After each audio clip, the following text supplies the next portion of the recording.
Hello, I'm Ben Miracle. Welcome to Where Hollywood is Taken Seriously. Today, I will be reviewing 300 Rise of an Empire, which is directed by Noam Murrow and is based on the graphic novel Xerxes by Frank Miller. 300 Rise of an Empire is the long-awaited sequel, or what they are calling a pre-sequel, to the film 300. 300 Rise of an Empire is about the battle between the Athenians and the Persians. The movie begins pretty much the same way The Lord of the Rings, The Fellowship of the Rings begins, with a battle sequence narrated by a woman. The big difference is that the beginning battle sequence is filled with blood splattered across the screen.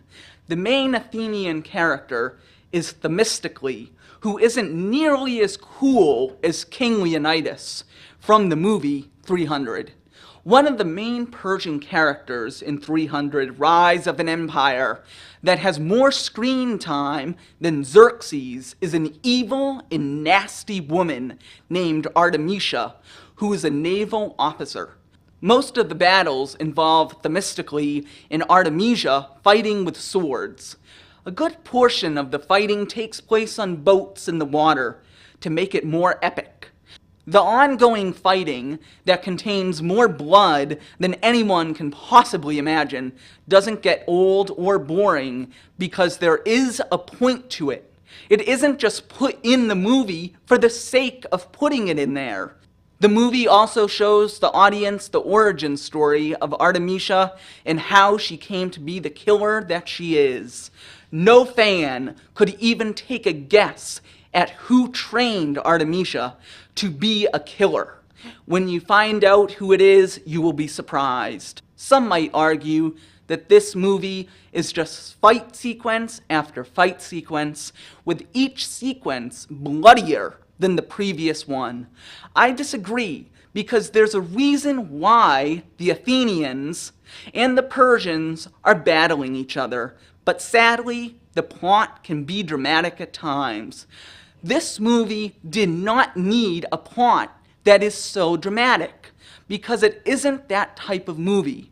Whenever there was a scene with no action or didn't involve Artemisia, but instead was there to help build the dramatic storyline, it sort of lost my attention.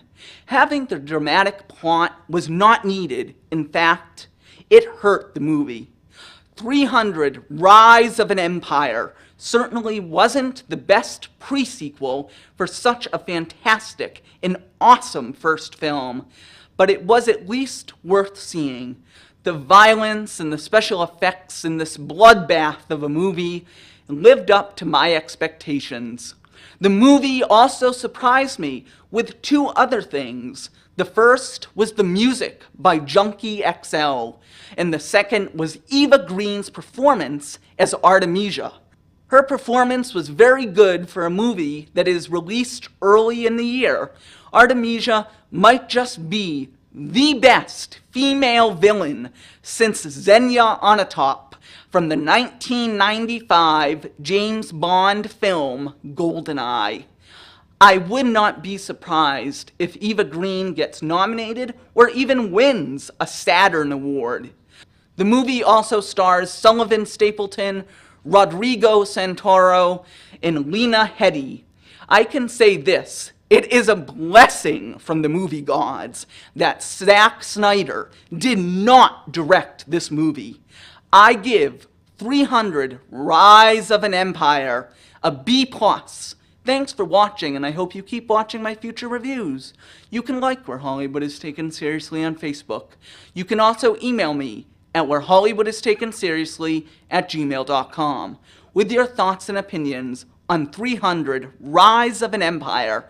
And remember, this is where Hollywood is taken seriously.